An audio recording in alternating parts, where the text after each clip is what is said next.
Now, damn it, listen. You guys think I can't see you? Hey, can we give that back pedal a round of applause? Hey, don't think I can't see y'all back here.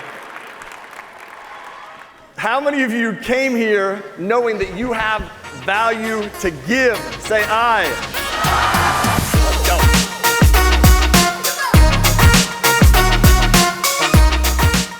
If we're going to rise to the peak, we need to actually talk about and figure out what it takes to rise to the peak. So I'm going to go through some principles, some things to teach you what it takes to rise to the peak. Hey, can somebody bring me a bottle of water? I feel like I got cotton mouth, like I just smoked a whole bowl. Not that I know what that's like, but I heard you get cotton mouth if you smoke it. Thanks, bro. All right. So in honor of my little girl, Marley, I studied the first female-led expedition to Everest. And I'm going to talk about that right now. It was pretty powerful.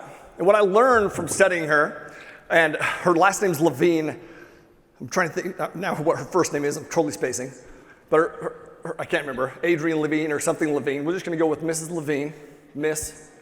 I don't know if she's married or not. Okay, Miss Levine. Say it again. Allison. Who said it? Got teamwork up here. Thank you. Thank you. Allison Levine. Give that a round of applause. On the spot. My man. Here's what I learned. One of the first lessons that I learned from studying her is that it's not just, like, to get up to Everest is not just a straight shot. It's anything but a straight shot. You don't just go from base camp to camp 1 to camp 2 to camp 3 to camp 4 to the summit. That's not how it works. Here's how it works. In fact, just to get to base camp is a 10-day hike just to get to base camp. And then once you get to base camp, you have to stay there for a few days to get acclimated. Then after you've been acclimated for a few days, then you go to camp 1. You spend the night, and then you go back down to base camp. You spend a few more days at base camp, get reacclimated.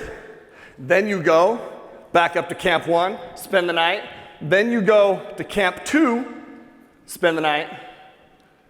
And then you go back down to base camp to get reacclimated. Spend a few more days there. Then you go from base camp to camp 1, spend a night. Then you go to camp 2, spend a night. Then you spend 9-10 hours hiking to camp 3, spend the night, and then come all the way back down to base camp.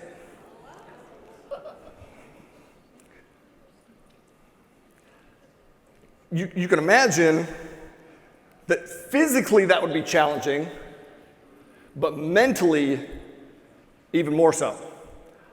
Because even though, like, logically you know you want to go up, but what's happening is you're spending a lot of time going down, going backwards. Mentally that can mess you up.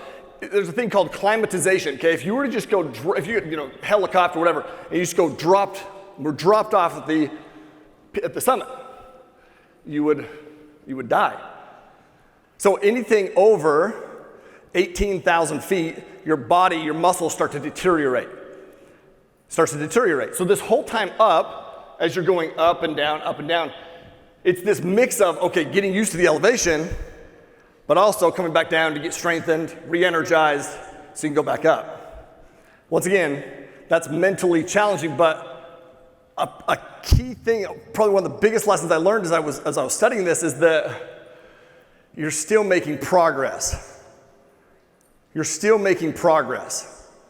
It's an important thing to know, because sometimes we think that progress is only one way, which is forward. Nah. Progress is progress. Pull out your notes, you're gonna write this down. Hopefully you have some note-taking paper, whether it's your phone or your paper or whatever. But there's 3 basic types of goals that are very important for you to understand, because when you use these goals, and how you use these goals will determine if you actually make it to the summit. Now, there are other lessons that I learned as I studied her journey that I'm gonna share with y'all. Challenges, struggles, setbacks. She spent a couple months up on the mountain, almost made it to the peak, to the summit. We'll talk about what happened there. But listen, here's what I want you to write down, okay? 3 basic types of goals. You have an outcome goal, okay? Write down outcome goal. An outcome goal is something like, let's say that I'm playing baseball and I want to hit a home run. My outcome goal is I want to be able to hit a home run. That is highly outside of my control. It's outside of my control. Maybe I get walked, maybe I get beamed, maybe there's lots of things that could go on, but that's the goal, okay? So it's an outcome goal most of the time, well, all the time actually, is out of our control. We literally can't control the outcome. Now, a performance goal is kind of a mix where we can be in control, but there are some variables that can make it outside of our control. So for example, let's say I want to be able to get strong enough to hit a home run, so I want to get to the point where I can do 100 push-ups in one setting. Boom, boom, boom, boom, boom. Well, there's some things out of my control there. Maybe I break my arm. Maybe something happens. I don't know. It's mostly in our control, but there are some variables. The third one, which people just forget about these ones in my opinion. The third one is a progress goal or a process goal. Process-related goals or progress goals are 100% in our control. 100% in our control. So for example, but they are linear, they work together. So for example, if I want to be strong enough to hit a home run, okay, I'm going to do push-ups every single day. That is 100% within my control. I'm going to do push-ups every single day. 100% within my control. And if I hit my process goal, there's a great chance that I hit my performance goal, and also a great chance that I hit the outcome goal. You see, they're linear, but most people just set the outcome of, hey, the summit. You have to have progress points along the way. First off, you have to know what your outcome is that you're looking for, yes? Do y'all have targets and outcomes that you came here to Peak Partnership looking for? Say yes. Yes. Or say no. God damn it, it better might be no. If you're going to be here, we better be here with a purpose, right? And that purpose always needs to be twofold, okay? So write this down. Your purpose always needs to be twofold. Something sure that you're looking to obtain, get, a connection, a contact, or whatever resource, whatever, something like that, tool. But also needs to be something you give. Twofold. Something that you are looking to obtain and find, and then also something that you're here to give.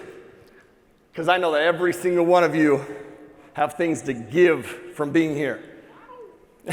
Say it louder.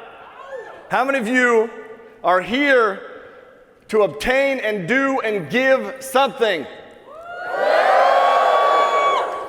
Now, damn it, listen.